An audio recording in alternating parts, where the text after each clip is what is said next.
Presiden Prabowo Subianto terbang ke Moskwa untuk bertemu Presiden Rusia Vladimir Putin. Urusan energi dan geopolitik global menjadi isu strategis yang dibawa Presiden Prabowo dalam kunjungan kali ini. Kunjungan Presiden Prabowo ke Rusia ini dikonfirmasi oleh Menteri Luar Negeri RI Sugiono usai menghadiri Musyawarah Nasional ke-16 Ikatan Pencaksilat Indonesia di Jakarta pada Sabtu 11 April 2026. Presiden Prabowo berangkat ke Rusia pada Minggu 12 April 2026.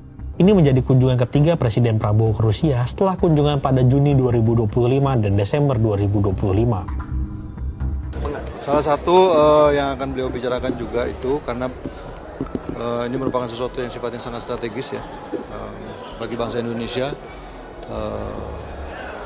Beliau akan bertemu dengan Presiden Putin dan juga akan membahas mengenai geopolitik dunia dan juga yang pasti membahas tentang situasi energi. Isu energi dan geopolitik global yang akan dibahas merupakan isu mendesak seiring dengan eskalasi yang terjadi di Timur Tengah. Secara terpisah, Gubernur Lemhanas TB Aceh Hasan Syadzili menyambut positif langkah Presiden Prabowo ini. Langkah-langkah Presiden Prabowo untuk mencari sumber energi ya untuk memenuhi kebutuhan dalam negeri, saya kira itu adalah langkah yang sangat tepat ya. Kan kita tahu bahwa kondisi geopolitik terutama di Timur Tengah penuh dengan ketidakpastian, maka untuk mencari sumber-sumber energi termasuk rencana beliau untuk ke Rusia tentu adalah bagian dari upaya beliau dalam rangka pemenuhan kebutuhan dalam negeri kita.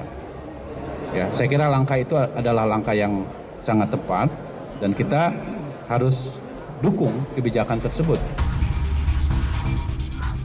Lawatan Presiden Prabowo ke Rusia ini juga tak lepas dari status Rusia sebagai negara dan kekayaan sumber daya energi serta memiliki posisi geopolitik yang kuat. Kerjasama dengan Rusia penting dilakukan di tengah ancaman krisis energi seiring eskalasi di Timur Tengah, terutama perang AS dan Israel dengan Iran. Meski demikian, sejumlah pakar melihat misi Presiden Prabowo Subianto untuk mencari kantong cadangan energi lain perlu dilakukan secara benar dan hati-hati. Direktur Eksekutif Para Sindiket Firdika Rizky Utama berharap segenap jajaran pemerintah dan kepala negara perlu memastikan diplomasi berjalan dengan baik. Terlebih lawatan kali ini mengusung peta jalan yang konkret untuk mengamankan pasokan energi yang aman bagi rakyat. Firdika juga mengingatkan bahwa hubungan dengan Rusia akan mempengaruhi relasi Indonesia dengan negara-negara barat lainnya. Di lain sisi, pengajar hubungan internasional dari FISIP Universitas Indonesia Ermaisa Yudono meminta pemerintah membuka kerjasama terkait energi dengan negara pemasok energi lainnya. Tentunya hasil lawatan Presiden Prabowo Subianto ke Rusia ini dinanti-nantikan oleh publik, terutama terkait ketahanan energi dan posisi Indonesia di tengah krisis global. Kita tunggu saja ya kelanjutannya.